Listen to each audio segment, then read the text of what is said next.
And here's the raw and real debrief on our Generations episode. So, like I was saying, I felt like as a Gen Xer, I don't check off all the boxes, and nobody will check off all the. I mean, no generation, be it Gen X, Gen Z, Alpha, etc., will check off all of the boxes because we all have our unique circumstances and unique motivations and interests. But how can we across all generations be relate to each other? You Right, know? And right. of course, we're human beings, right? Living the human experience. I just feel like tech has obviously infiltrated every aspect of our lives these days. And I find myself being on the phone more than I would like to be on. And my thing is like, when I look at the different generations and how each generation kind of grew up or is growing up, I'm just thinking like, how can I be more present? Because I think we could like literally be on our phone all day long and we kind of know where that can go, right? I guess the ultimate thing is like, what are you going to gain from that? You may gain some knowledge and you may be able to connect with people, but at the same time, there's a limit. Right. Yeah, for me at least, there's a limit. And I got to put that cap on that on tech because I need to have the other aspects of um, being alive and being a human is which is like spending time with people, Right. connecting with people, learning more about people because my son's 10 and he's like he was not very happy with me because I had signed him up for something and he was like, "Mom, I don't you didn't ask me and you just signed me up." And I was like, "We're just going to do a trial." He was like, "Mom, I just can't you teach me? I just want to spend more time with you." Here I was trying to outsource this task, but at the end of the day, he's telling me, I just want to spend more time with you. Right. And that hit me like a ton of bricks. Yeah. Because if I'm not available as a parent for my child, at this age, what's it going to be in five years, Right. Like, I need to get to know him better and I need to get to know his needs better, his wants better. I just need to connect with him more and talk with him more and ask him about things more and vice versa. I just need to be more present is the main conclusion that I've come to. You know? Right. I think we all have something that we learn from one another. And with older generations, they have time. They've got experience and wisdom. They've seen everything so far, Hmm. right? They've been around for all of the change. Yeah. And I've been here only 50 years on, not even quite 50 years on this planet. So I've only seen some of the change. I didn't have to experience Vietnam War.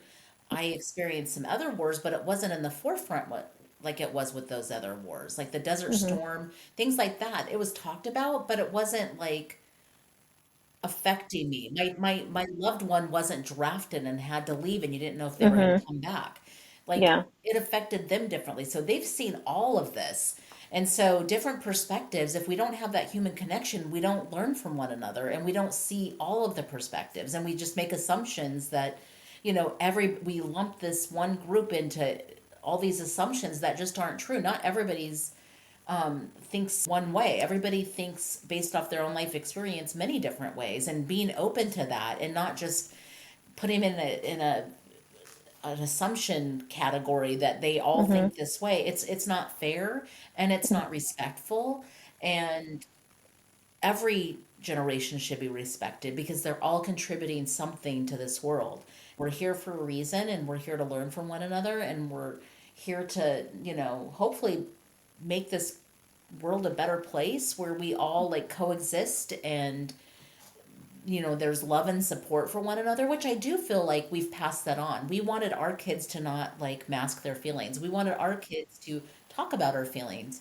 Well, when you bring other aspects into it, that they're talking about it, but then there's some anxiety. There's anxiety because they're overstimulated, and then how do you pull back when a country is becoming more technically advanced and everything's like you want to talk to your kids.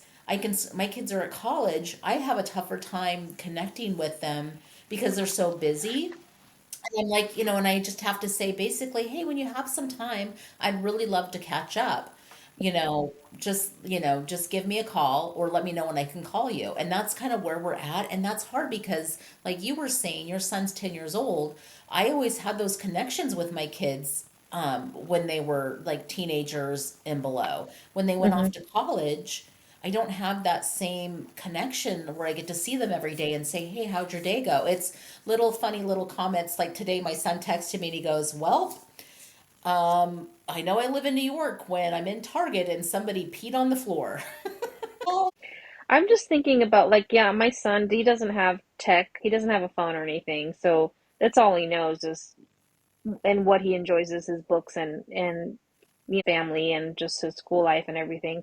But then I'm thinking about my girls, and they are very much into their phones, into their social media, into their texting their friends and all that. And I feel like they're just getting usurped by the tech. It's just consuming all of their time.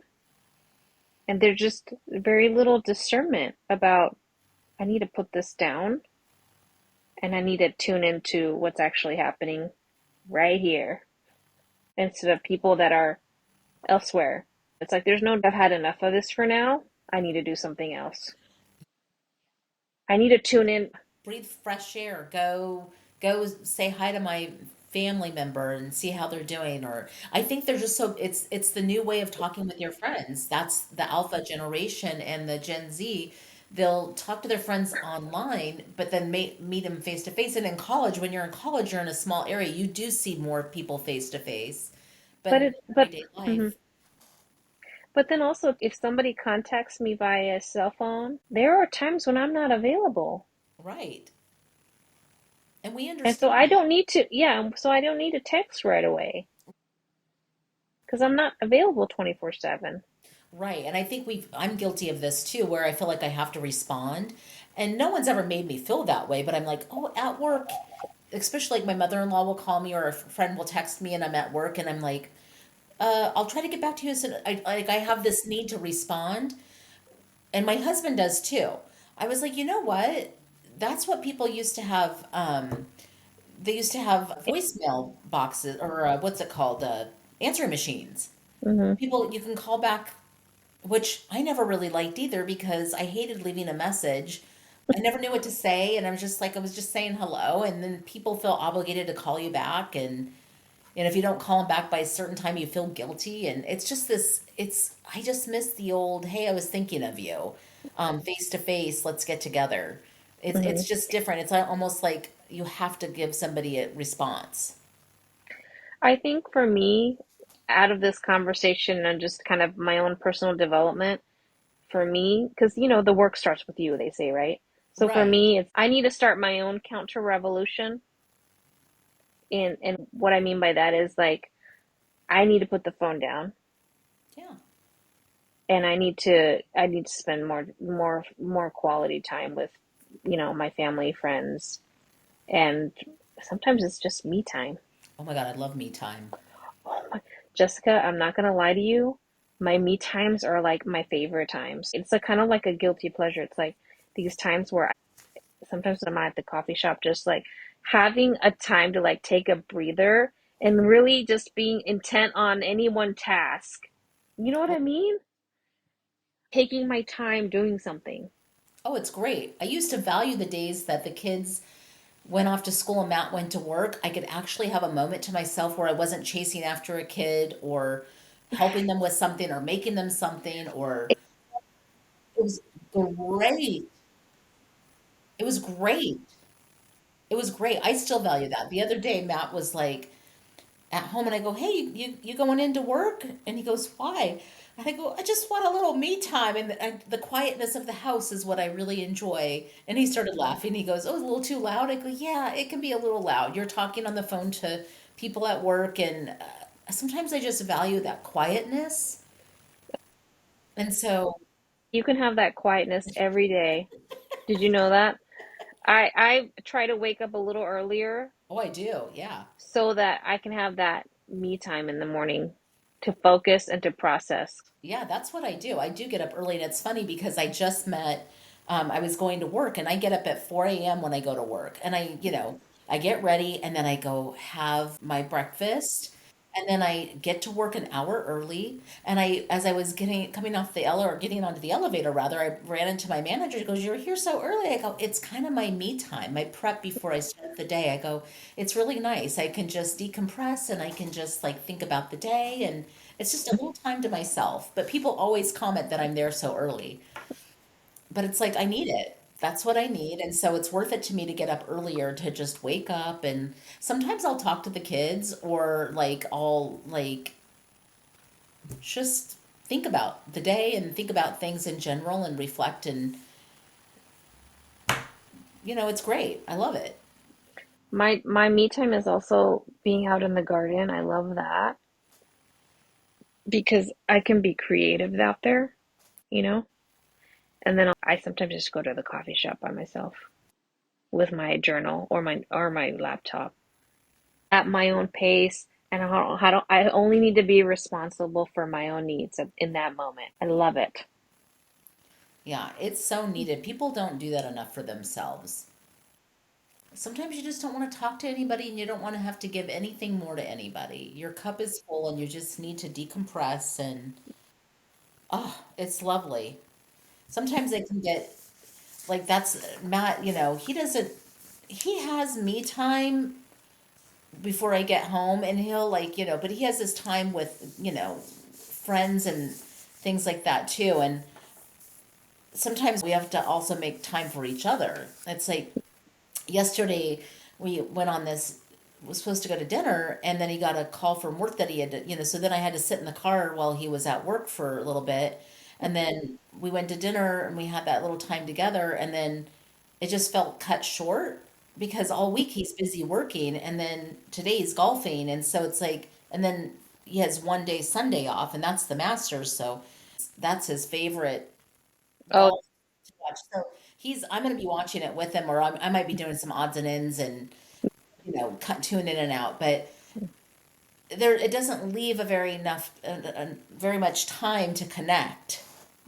And so it's like you got to carve out where you can, because yeah, he was busy when we got home, and so it was the short amount of time to like talk a little bit, but then he was still thinking about work.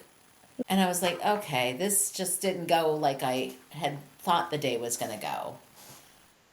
So it was like, okay, whatever. I mean, sometimes, you can't help when work things come up, but sometimes work things come up all the time, and me time or us time is cut short. So it's like trying to carve that time out is something that we're really working on. Like last week, we were able to get away, and he surprised me. We got away for 2 days instead of just one. So that was really mm. nice. And we Oh, just had the best time. We just laughed and had a great time, and were able to watch. We went to the museum and saw this artist, and it was great. that's Yeah, it awesome. was Yeah. much needed time Hmm. together. And he was present. It was great. There wasn't work involved. So it's like you just have to like take a little bit of time for one another when you're in a relationship too. Like, When we think about like the different generations, I think that let's stop the judgment like you mentioned and just take inventory of where we're at and where we want to be. And I hope that my children are doing that. Like it's not just yeah, live in the present, but also where do I want to be and how do I get there too? that's funny that you were saying that, because I was just thinking about my kids today in that aspect, because it's like I would hope that my son reflects, You have to on some yeah, you things. can't be in the moment if you're in the Right. moment all the time, you can't think about what are my future goals. Yeah. So you got to give yourself that time to reflect upon where you are at and where you want to be. We are all about community. Join our community by following and subscribing to Be On It through YouTube, Instagram, and of course your podcasting platform so we can continue to bring Be On It to you. Just so you know, this is for entertainment purposes only. We are speaking from our lived experiences and are not licensed therapists.